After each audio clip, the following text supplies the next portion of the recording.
ஒருத்தி ஒருவனை நினைத்து விட்டால் அந்த உறவுக்கு பெயர் என்ன? காதல்.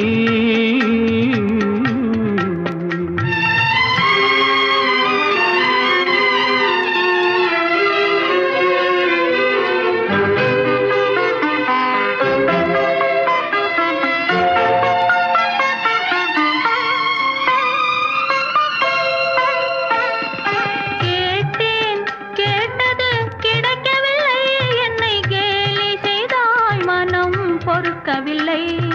கேட்டேன், கேட்டது கிடைக்கவில்லை.